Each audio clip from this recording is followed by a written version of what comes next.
George Washington won the Revolutionary War and was the first president of the United States.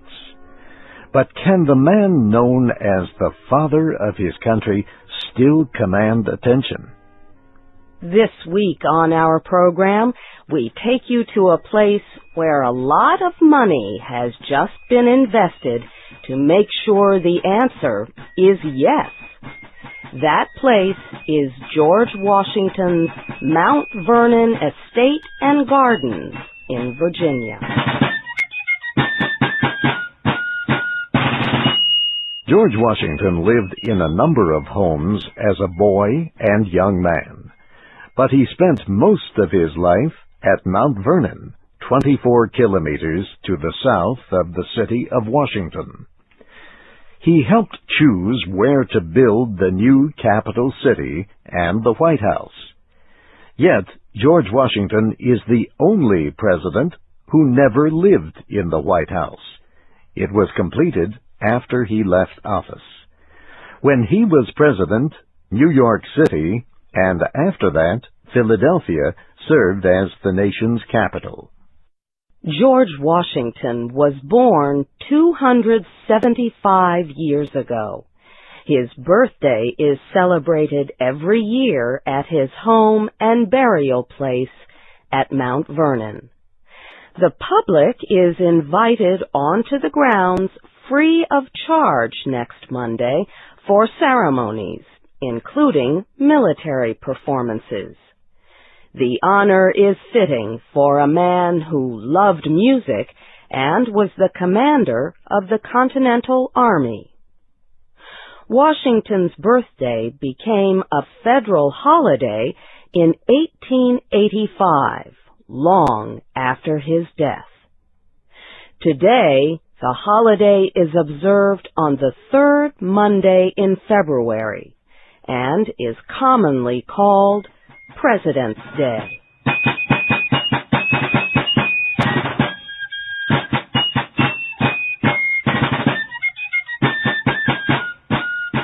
Entering Mount Vernon is like stepping back into the 18th century.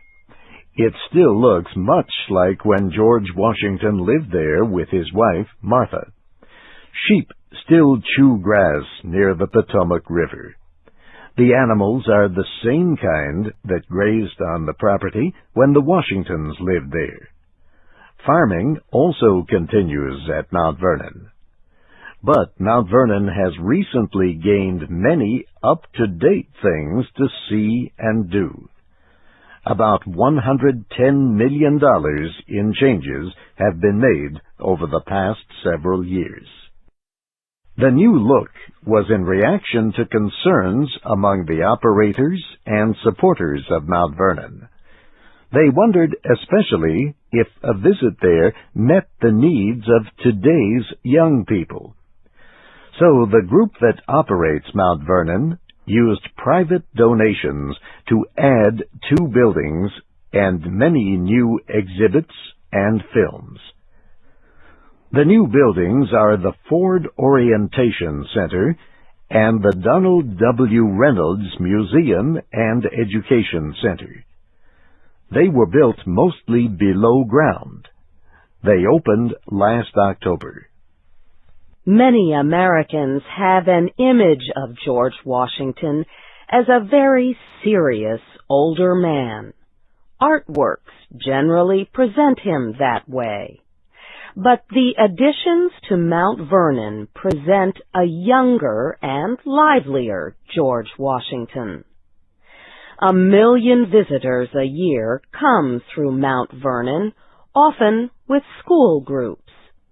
Wayne Howland has worked as a volunteer providing information to the public at Mount Vernon for many years. He says it will be interesting to see if the new additions make George Washington more meaningful to visiting students. Visitors to the Orientation Center are welcomed by a statue of George and Martha Washington holding hands with 2 grandchildren. The entrance area is light and airy in the winter sunshine.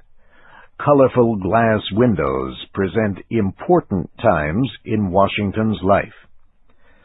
Films are shown in 2 theaters. In one movie, television personality Pat Sajak talks about what to see and do at Mount Vernon. He also introduces a film called We Fight to Be Free. It presents George Washington as a young and strong-willed revolutionary. He commands the army of the American colonies. He unites men, some of them half-starved and shoeless, to fight for freedom from British rule. We also see him meeting his future wife, Martha Custis. Her first husband had died, leaving her with 2 children. After the film, we walk over cobblestone paths to the main house at Mount Vernon. Guides describe what daily life was like in the long, white home on a hill overlooking the Potomac River. As we look out from the back of the house, the Potomac shines blue in the winter sun. No boats are out on the icy river. The home seems to rest on the hill in perfect stillness. The main house is 3 floors high. George Washington was responsible for much of the design. His office contains many of his books. This is where Washington planned the activities of the farms on his land. George Washington owned African slaves, as did many other people. But even at that time, there was great debate about slavery. Washington ordered that his slaves be freed after he and his wife died.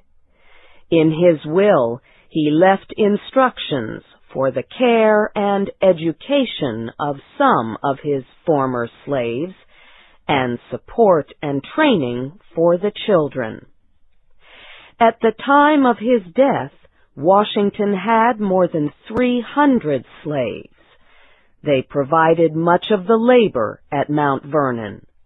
Most were field workers, 60% of them women. The workday lasted from sun-up to sundown, 6 days a week. Mount Vernon has a gallery that deals with the slavery issue and a monument that honors the slaves.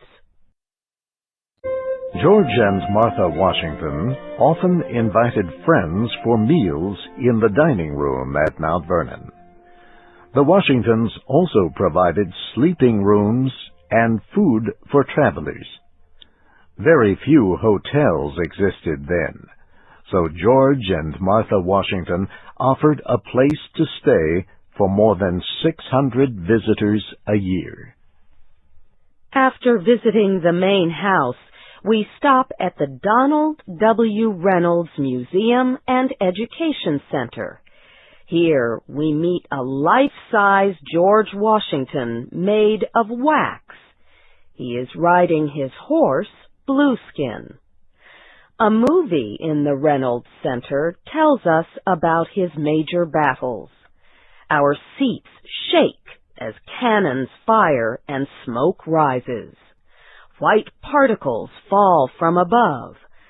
"Snow!" calls out a child in the audience. The museum shows about 500 objects from the Mount Vernon estate, the Revolutionary War, and Washington's presidency. Through exhibits and films, we learn about George Washington as a soldier and statesman, but also as a young boy, a land surveyor, and a woodsman. Visitors crowd around a glass container. It holds Washington's false teeth. They were made of hippopotamus ivory and human teeth. When he became president, He had only one of his own teeth left in his mouth. Another popular exhibit is called Hands on History. Bitsy Uncle works at Mount Vernon. She explains the children's clothing and toys in this room. She points to dolls made of cloth and describes how children learning to read shaped the dolls into letters. This is how children took these, it's like a little rag doll that they have to form the letters of the alphabet, and that's how they learned their letters in the 18th century. After his victory in the Revolutionary War, some people wanted George Washington to be president for life, or even king. But Washington said Americans had fought for freedom from such rulers. He was elected president 2 times and served from 1789 to 1797. He was offered a 3rd term, but he refused. He wanted to return to the life he had led at Mount Vernon before the war. Yet George Washington did not get to enjoy a long retirement at Mount Vernon. He died there in 1799. Modern doctors believe he died of a severe infection. He was 67 years old. He and his wife are buried at Mount Vernon. After Martha Washington died, Mount Vernon was given to other family members. By the 1850s, the person who owned it did not have enough money to keep it in good condition. He offered to sell Mount Vernon to Virginia or to the federal government. Both said no. So the Mount Vernon Ladies Association collected money. The group bought the property and has operated George Washington's Mount Vernon estate and gardens to this day.